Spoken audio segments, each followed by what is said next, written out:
दोस्तों, ये घटना आज से करीब 111 साल पहले की है, जब हमारी धरती पर एक बहुत ही बड़ा विस्फोट हुआ था। ये विस्फोट कोई साधारण विस्फोट नहीं था, बल्कि ये विस्फोट वर्ल्ड वॉर 2 में हिरोशिमा पर गिरे एटम बम के धमाकों का 1000 गुना था। ये घटना इतनी बड़ी होने के बावजूद भी लोग इसके बारे में बहुत कम लोग जानते हैं, क्योंकि उस वक्त हमारे पास इंटरनेट जैसी कोई चीज मौजूद नहीं थी। लेकिन दोस्तों, इस विस्फोट का कारण क्या था?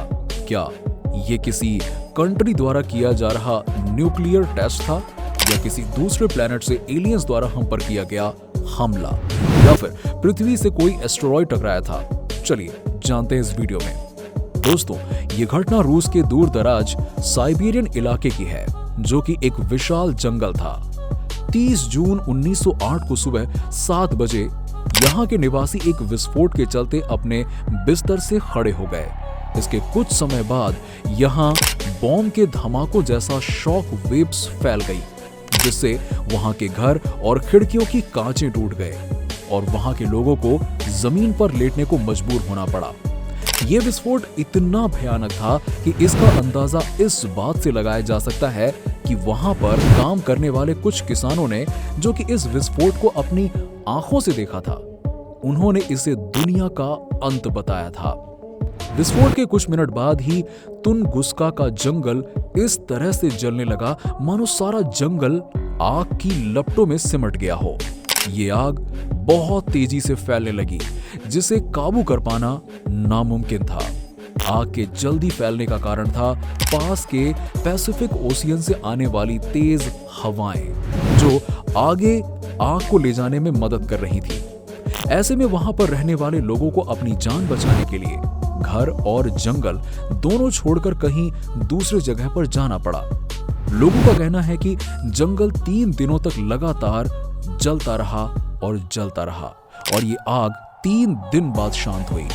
इस घटना के बाद जब लोग लौट के अपने घर आए, तो उन्होंने देखा कि कई किलोमीटर तक जो हरा भरा सा घना जंगल हुआ करता था, वो अब राख बन चुका था।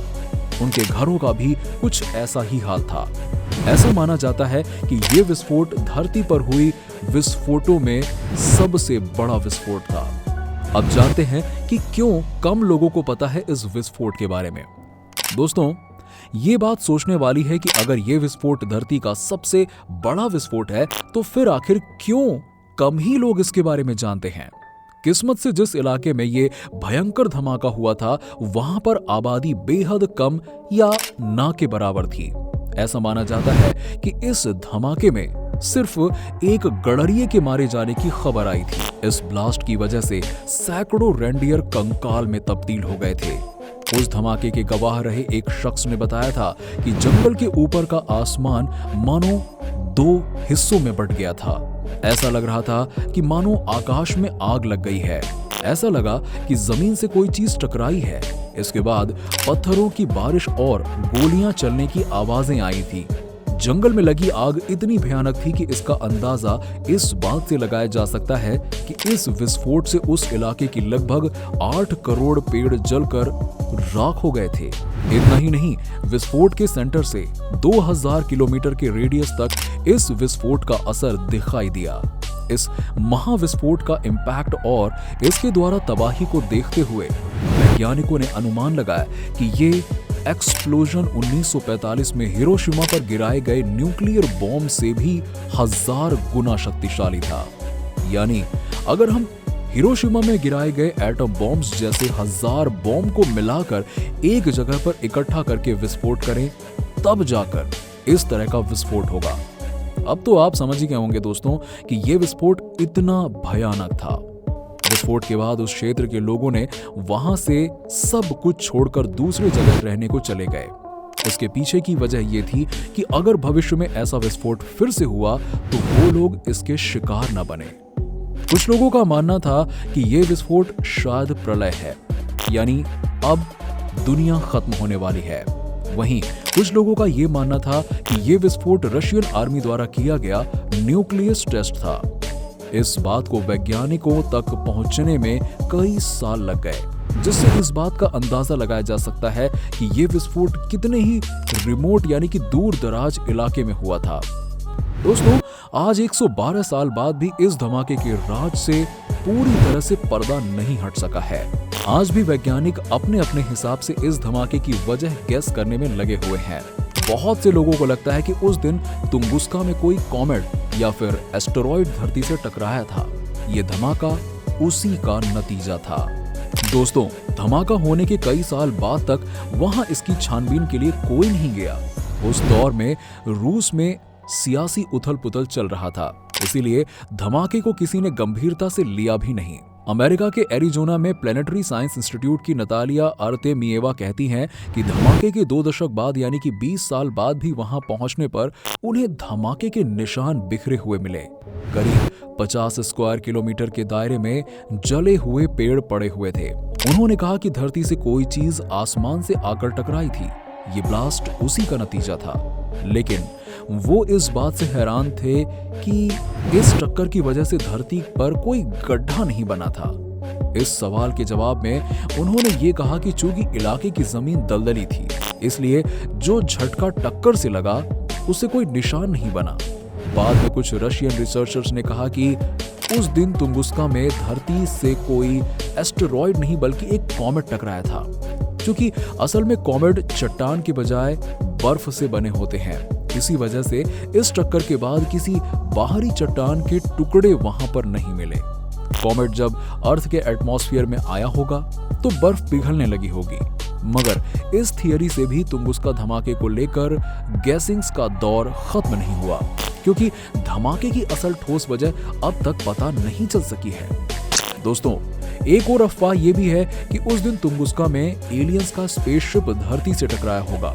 वो बैकाल झील के ताजे पानी की तलाश में धरती पर आए थे। हालांकि ये बातें अभी एक थियोरेटिकल ही हैं, क्योंकि इनके अभी तक कोई पुख्ता सबूत नहीं मिले हैं। 1958 में कुछ रिसर्चर्स ने एक बार फिर तुंगुस्का इलाके का दौरा किया।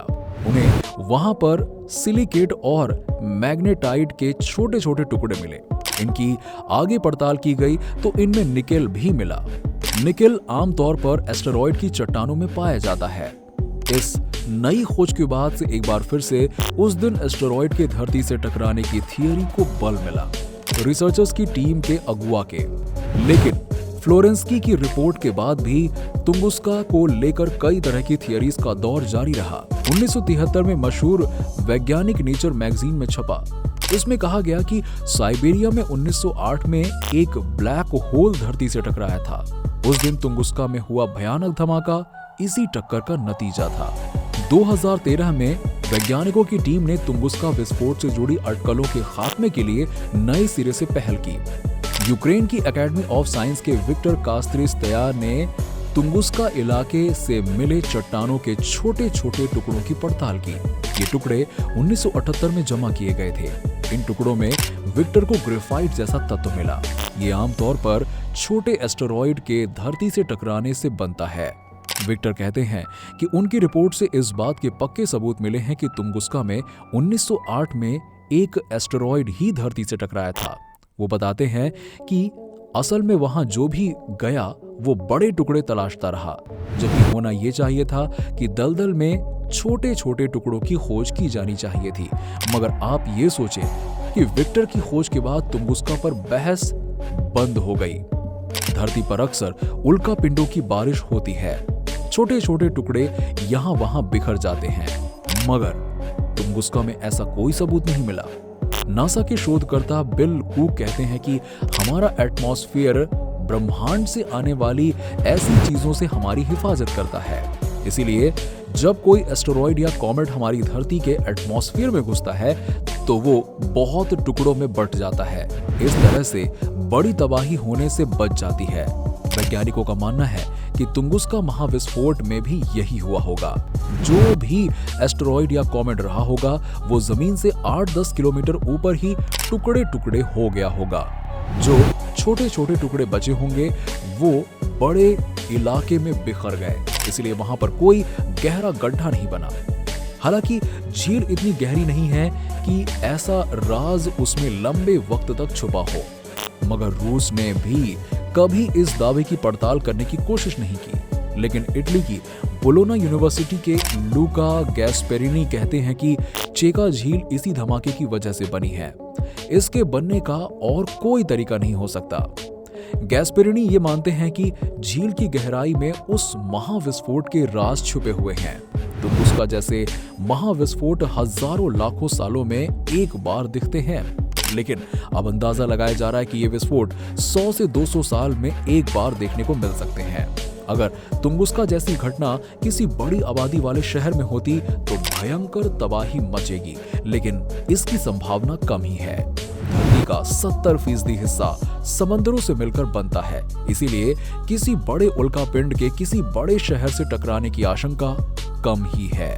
भले ही तमाम वैज्ञानिक अभी अटकलें लगा रहे हों, मगर मोटे तौर पर सबका यही मानना है कि तुंगुस्का में 1908 में जो महाविस्फोट हुआ वो धरती से किसी एस्टेरॉयड या कॉमेट के टकराने से ही हुआ था। तुंगुस्का की घटना बाकी ऐसी घटनाओं से इसीलिए अलग है क्योंकि ये महाविस्फोट था। इसमें 10 से 15 मेगाटन TNT के विस्फोट के बराबर ऊर्जा निकली थी। दोस्तों, क्या आपको पहले से इस भयानक विस्फोट के बारे में पता था? हमें कमेंट सेक्शन में कमेंट करके जरूर बताइए। वीडियो को पसंद आई हो तो वीडियो को लाइक करें, शेयर करें और हमारे चैनल को सब्सक्राइब कर लें। Meet you in another video. Till that, good bye.